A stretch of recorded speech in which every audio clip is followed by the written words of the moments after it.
When we talk about the early 2000s indie rock explosion, names like The Strokes, Franz Ferdinand, and The Killers often dominate the conversation. But nestled within the same electric movement was a Canadian band that brought a jittery, synth-laced urgency to the scene. This band was called Hot Hot Heat. Emerging from Victoria, British Columbia, the band carved out a space of their own, with infectious hooks, kinetic energy, and a sound that felt both retro and wildly forward-thinking. Let's give the boys their flowers, and dive into how Hot Hot Heat helped shape the post-punk revival, why their debut album Make Up the Breakdown became a cult classic, and what ultimately happened to the band that seemed poised for indie rock stardom. This is the story of Hot Hot Heat. So good night, good night. You're embarrassing me, you're embarrassing it. So good night, good night. Walk away from the door, walk away from my life. So good night, good night. You're embarrassing me, you're embarrassing it. So good night, good night. Walk away from the door, away from my life. So good night.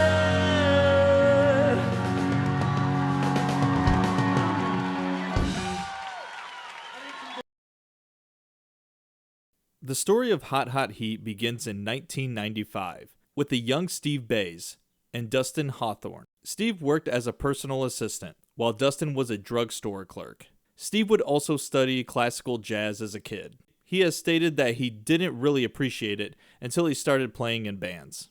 3 years passed, and they met drummer Paul Hawley.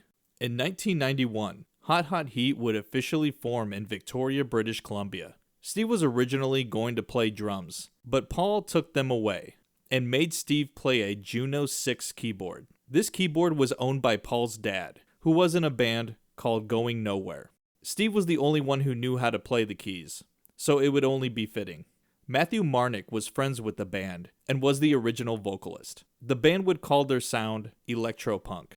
Their first show was at Surf Tovergest at the Fairfield Community Church in 1999. Sometime in early 2000, Matthew left the band, who was replaced with Dante DeCaro, and Steve would become lead vocalist. Their sound also evolved more into dance punk. At the time, their influences were bands with a new wave sound of the 80s. The Cure, The Clash, Elvis Costello, and The Attractions. The band would also release their one and only split with the Red Light Sting, a band from Vancouver, British Columbia. Now, there's an old music industry saying, what happens on the road stays on the road. And tonight, Jake Warren gives us an inside look at what a band does before they go on the road. This is the Hot Hot Heat Canadian and American tour. We start in Edmonton on the 20th, go all the way across to Halifax. From Halifax, we go to New York City. From New York, we go to L.A. From L.A., we go down to New Orleans, back up to New York. Then we come back across to Seattle, and that's it. It's a wrap. In 2001, the band's touring exposure got them signed to Seattle, Washington record label Sub Pop Records, founded by Bruce Pavitt and Jonathan Poneman. They would release several 7-inch singles and toured extensively in Canada and the American Pacific Northwest, joining up with similar styled indie rock bands such as Les Sevifav, The French Kids, Radio 4, I'm a Robot, and Pretty Girls Make Graves. They would open for established Canadian rockers Sloan on their national tour. On April 23, 2002, Hot Hot Heat released their first label EP titled Knock Knock Knock. This EP was produced by none other than Chris Walla, best known as one of the founding members of Death Cab for Cutie. And 6 months later, on October 8, 2002, Hot Hot Heat would release their first full-length album, Make Up the Breakdown. This album was produced by Jack Endino, who produced albums by Nirvana and Soundgarden. The singles Bandages and Talk to Me, Dance with Me gained major airplay, with Pitchfork ranking it 20th on their top 50 albums list for 2002, and hitting Heatseekers and Billboard 200 rankings in 2003. In 2004, Make Up the Breakdown won Favorite Album at the Canadian Independent Music Awards. The song Bandages had some controversy. It was removed from BBC Radio 1 due to war sensitivity in the Middle East. A spokesperson said it was removed because of the prevalence of the word bandages in the song. This was thought to have hindered its position at number 25 in the UK charts, as the band was on the B list at the station, guaranteeing 15 plays a week and a potential audience of millions. Because of Make Up the Breakdown's reception, the band would sign with Sire Records, an American record label owned by Warner Music Group and Warner Records. Remember those 7-inch singles? Well, on January 1st, 2003, the band released those tracks, calling the compilation Scenes 1 through 13 on OHEV Records, an independent record label from Coral Springs, Florida, founded by Gabe Ermine in 1997. The release was meant to reflect on the band's transition period between their original sound and the present, and thus very unlike what fans heard on Knock Knock Knock and Make Up the Breakdown. The band would continue touring for a while, and in October 2004, Dante announced that he was leaving the band, but would stay to finish their next record. On April 4th, 2005, internationally, and a day later in the US, Hot Hot Heat's second full-length album and first major debut, Elevator, was released. It ranked 29th on the Canadian Albums Chart and 34th on the Billboard 200. The two singles that came from the album were Goodnight Goodnight and Middle of Nowhere. Track You Owe Me an IOU was featured in the soundtrack of MVP Baseball 2005, and the track Picking It Up was used in the soundtracks for Madden NFL 2006 and SSX On Tour. Just before they went on tour to promote the album, Luke Paquin replaced Dante. Dante would go on to join Montreal band Wolf Parade in 2005.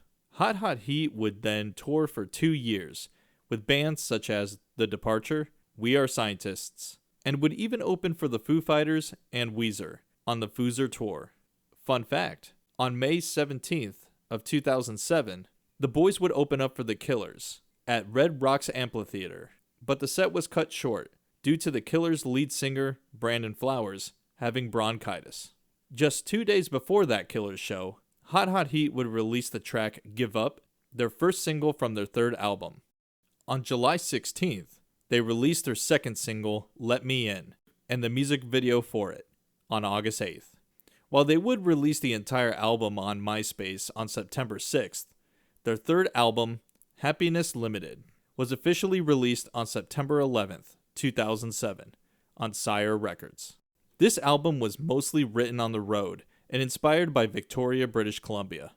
Steve would go on to say that the album is about finding happy times, not the beginning or the end, but the journey in between.